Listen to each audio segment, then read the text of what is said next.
Chapter 24, Part 4. September 12th. It is past. I am returning to England. I have lost my hopes of utility and glory. I have lost my friend. But I will endeavour to detail these bitter circumstances to you, my dear sister, and while I am wafted towards England and towards you, I will not despond. September 9th, the ice began to move, and roarings like thunder were heard at a distance as the island split and cracked in every direction. We were in the most imminent peril, but as we could only remain passive, my chief attention was occupied by my unfortunate guest, whose illness increased in such a degree that he was entirely confined to his bed. The ice cracked behind us, and was driven with force towards the north. The breeze sprang from the west, and on the 11th the passage towards the south became perfectly free. When the sailors saw this, and their return to their native country was apparently assured, a shout of tumultuous joy broke from them, loud and long continued. Frankenstein, who was dozing, awoke and asked the cause of the tumult. "They shout," I said, "because they will soon return to England." "Do you then really return?" "Alas, yes, I cannot withstand their demands. I cannot lead them unwillingly to danger, and I must return." "Do so, if you will, but I will not. You may give up your purpose, but mine is assigned to me by heaven, and I dare not. I am weak, but surely the spirits who assist my vengeance will endow me with sufficient strength." Saying this, he endeavoured to spring from the bed, but the exertion was too great for him. He fell back and fainted. It was long before he was restored, and I often thought that life was entirely extinct. At length he opened his eyes. He breathed with difficulty and was unable to speak. The surgeon gave him a composing draught and ordered us to leave him undisturbed. In the meantime he told me that my friend had certainly not many hours to live. His sentence was pronounced, and I could only grieve and be patient. I sat by his bed watching him. His eyes were closed, and I thought he slept. But presently he called to me in a feeble voice, and bidding me come near, said, "Alas, the strength I relied on is gone. I feel that I shall soon die, and he, my enemy and persecutor, may still be in being. Think not, Walton, that in the last moments of my existence I feel that burning hatred and ardent desire of revenge I once expressed, but I feel myself justified in desiring the death of my adversary. During these last days I have been occupied in examining my past conduct, nor do I find it blamable. In a fit of enthusiastic madness I created a rational creature, and was bound towards him to assure, as far as was in my power, his happiness and well-being. This was my duty. But there was another still paramount to that, my duties towards the beings of my own species had greater claims to my attention, because they included a greater proportion of happiness or misery. Urged by this view, I refused, and I did right in refusing, to create a companion for the first creature. He showed unparalleled malignity and selfishness in evil. He destroyed my friends. He devoted to destruction beings who possessed exquisite sensations, happiness, and wisdom. Nor do I know where this thirst for vengeance may end. Miserable himself, that he may render no other wretched, he ought to die. The task of his destruction was mine, but I have failed. When actuated by selfish and vicious motives, I asked you to undertake my unfinished work, and I renew this request now, when I am only induced by reason and virtue. Yet I cannot ask you to renounce your country and friends to fulfill this task, and now that you are returning to England, you will have little chance of meeting with him. But the consideration of these points, and the well-balancing of what you may esteem your duties, I leave to you. My judgment and ideas are already disturbed by the near approach of death. I dare not ask you to do what I think right, for I may still be misled by passion. That he should live to be an instrument of mischief disturbs me. In other respects, this hour, when I momentarily expect my release, is the only happy one which I have enjoyed for several years. The forms of the beloved dead flit before me, and I hasten to their arms. Farewell, Walton. Seek happiness in tranquillity, and avoid ambition, even if it be only the apparently innocent one of distinguishing yourself in science and discoveries. Yet, why do I say this? I have myself been blasted in these hopes, yet another may succeed.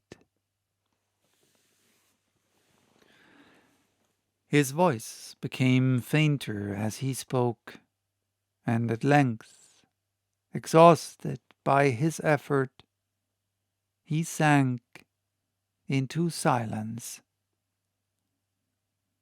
About half an hour afterwards he attempted again to speak, but was unable. He pressed my hand feebly, and his eyes closed forever, while the irradiation of a gentle smile passed away from his lips. Margaret, what comment can I make on the untimely extinction of this glorious spirit? What can I say that will enable you to understand the depth of my sorrow? All that I should express would be inadequate and feeble. My tears flow, my mind is overshadowed by a cloud of disappointment. But I journey towards England, and I may there find consolation. I am interrupted. What do these sounds portend? It is midnight. The breeze blows fairly, and the watch on deck scarcely stir. Again, there is a sound as of a human voice, but hoarser. It comes from the cabin where the remains of Frankenstein still lie. I must arise and examine. Good night, my sister. Great God! What a scene has just taken place! I am yet dizzy with the remembrance of it.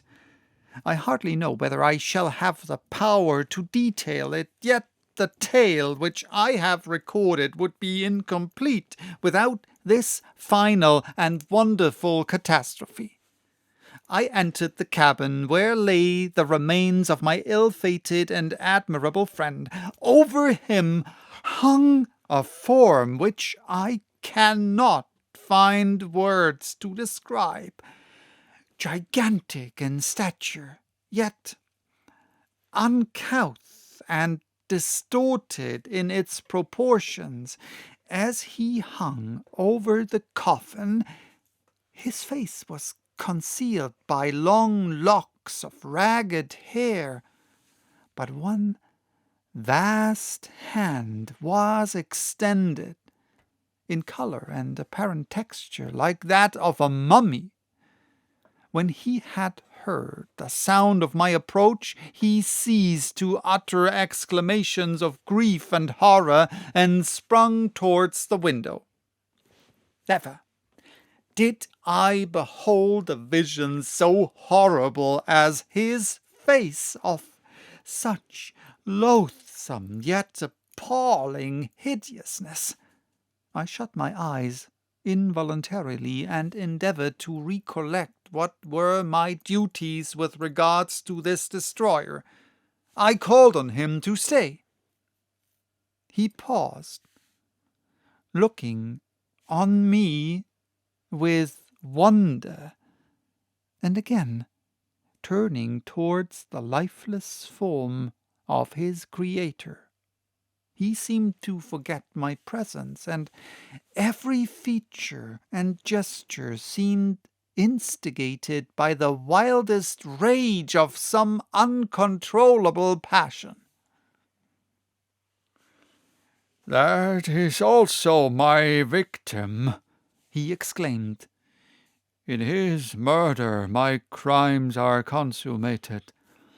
The miserable series of my being is wound to its close.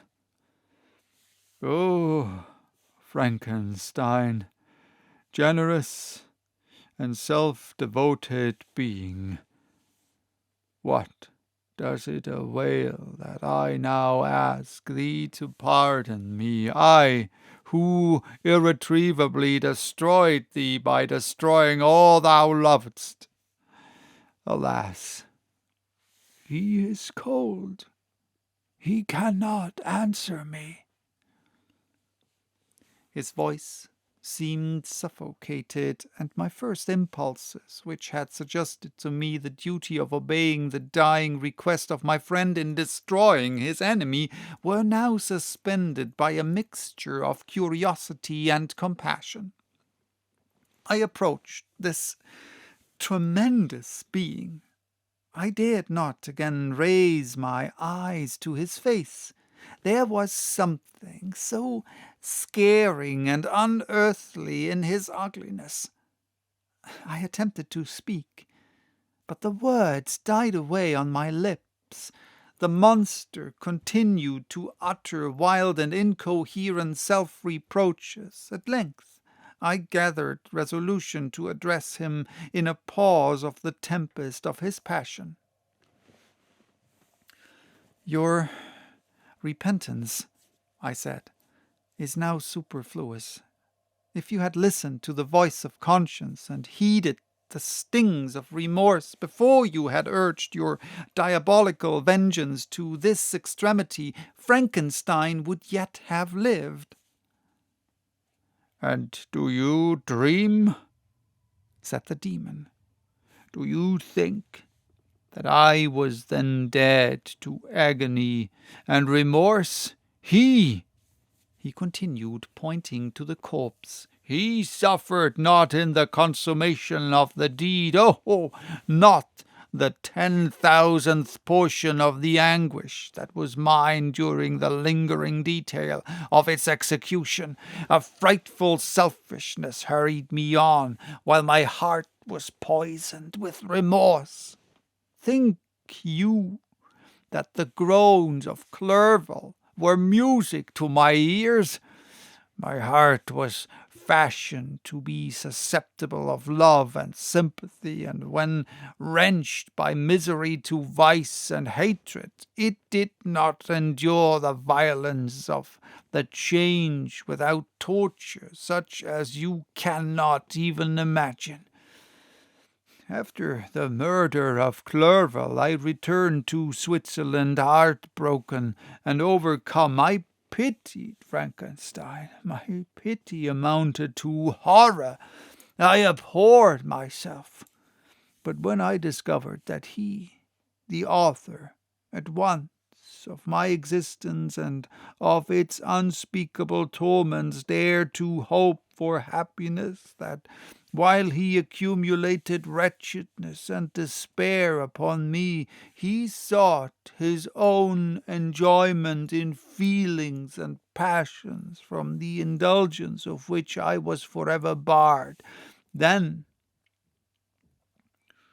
impotent envy and bitter indignation filled me with an insatiable thirst for vengeance. I recollected my threat and resolved that it should be accomplished. I knew that I was preparing for myself a deadly torture, but I was the slave, not the master, of an impulse which I detested, yet could not disobey. Yet, when she died, nay, then I was not miserable. I had cast off all feeling, subdued all anguish to riot in the excess of my despair. Evil thenceforth became my good. Urged thus far, I had no choice but to adapt my nature to an element which I had willingly chosen. The completion of my demoniacal design became an insatiable passion, and now it is ended. There is my last victim. I was at first touched by the expressions of his misery, yet when I called to mind what Frankenstein had said of his powers of eloquence and persuasion, and when I again cast my eyes on the lifeless form of my friend, indignation was rekindled within me. "Wretch," I said, "it is well that you come here to whine over the desolation that you have made. You throw a torch into a pile of buildings, and when they are consumed, you sit among the ruins and lament the fall. Hypocritical fiend! If he whom you mourn still lived, still would he be the object. Again would he become the prey of your accursed vengeance. It is not pity that you feel. You lament only because the victim of your malignity is withdrawn from your power." "Oh, it is not thus, interrupted the being. "Yet such must be the impression conveyed to you by what appears to be the purport of my actions. Yet I seek not a fellow feeling in my misery.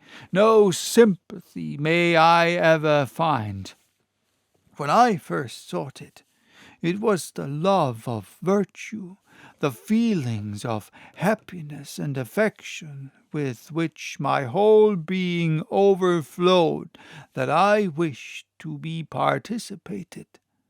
But now that virtue has become to me a shadow, and that happiness and affection are turned into bitter and loathing despair. In what should I seek for sympathy?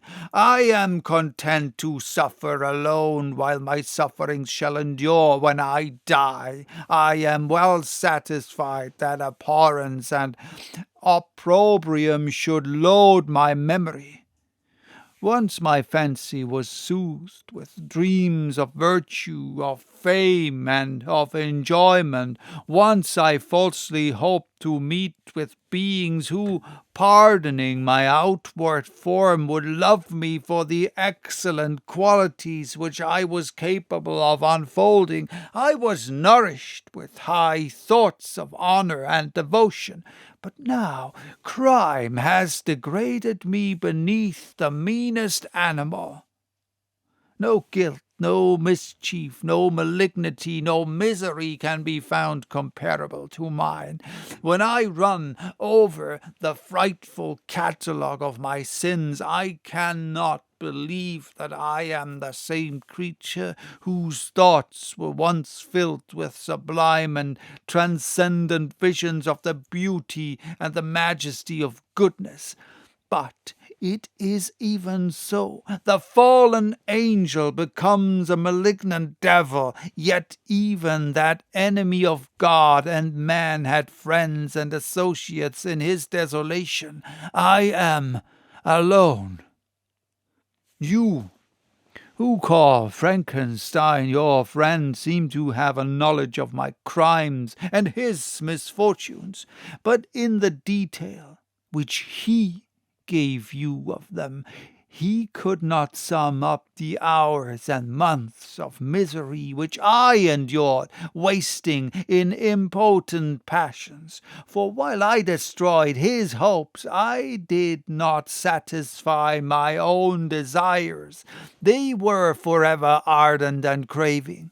Still, I desired love and fellowship, and I was still spurned. Was there no injustice in this? Am I to be thought the only criminal when all humankind sinned against me? Why do you not hate Felix, who drove his friend from his door with contumely? Why do you not execrate the rustic who sought to destroy the Saviour of his child? Nay, these are virtuous and immaculate beings. I, the miserable and the abandoned, am an abortion to be spurned at and kicked and trampled on. Even now my blood boils at the recollection of this injustice. But it is true that I am a wretch. I have murdered the lovely and the helpless. I have strangled the innocent as they slept and grasped to death his throat who never injured me or any other living thing.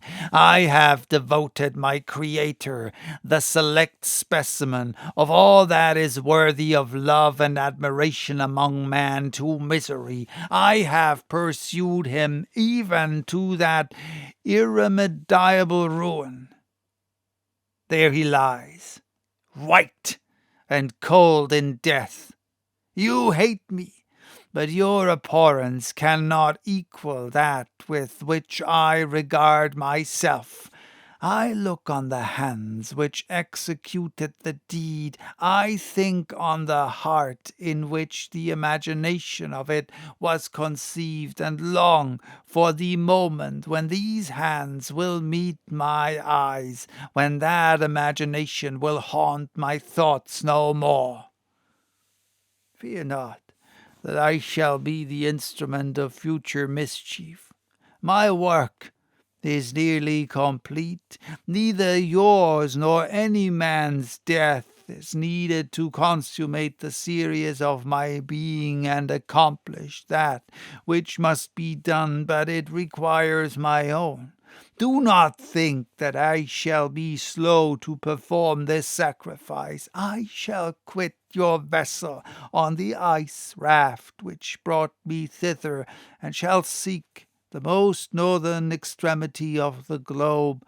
I shall recollect my funeral pile and consume to ashes this miserable frame, that its remains may afford no light to any curious and unhallowed wretch who would create such another as I have been. I shall die, I shall no longer feel the agonies which now consume me, or be the prey of feelings unsatisfied yet unquenched. He is dead who called me into being, and when I shall be no more, the very remembrance of us both will speedily vanish. I shall no longer see the sun or stars, or feel the winds play on my cheeks. Light, feeling, and sense will pass away, and in this condition must I find my happiness. Some years ago, when the images which this world affords first opened upon me, when I felt the cheering warmth of summer, and heard the rustling of the leaves and the warbling of the birds, and these were all to me, I should have wept to die. Now it is my only consolation, polluted by crimes and torn by the bitterest remorse. Where can I find rest but in death? Farewell. I leave you, and in you the last of humankind whom these eyes will ever behold. Farewell, Frankenstein. If thou wert yet alive, and yet cherished a desire of revenge against me, it would be better satiated in my life than in my destruction. But it was not so. Thou didst seek my extinction, that I might not cause greater wretchedness. And if yet, in some mode unknown to me, thou hadst not ceased to think and feel, thou wouldst not desire against me a vengeance greater than that which I feel. Blasted as thou wert, my agony was still superior to thine, for the bitter sting of remorse will not cease to rankle in my wounds until death shall close them forever. But soon, he cried with sad and solemn enthusiasm, I shall die, and what I now feel be no longer felt. Soon these burning miseries will be extinct. I shall ascend my funeral pile triumphantly and exult in the agony of the torturing flames. The light of that conflagration will fade away. My ashes will be swept into the sea by the winds. My spirit will sleep in peace, or if it thinks, it will not surely think thus. Farewell. He sprang from the cabin window as he said this, upon the ice raft which lay close to the vessel.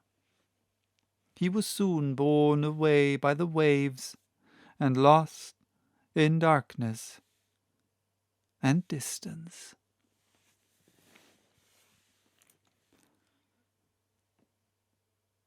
So, that was Frankenstein, or the Modern Prometheus, by Mary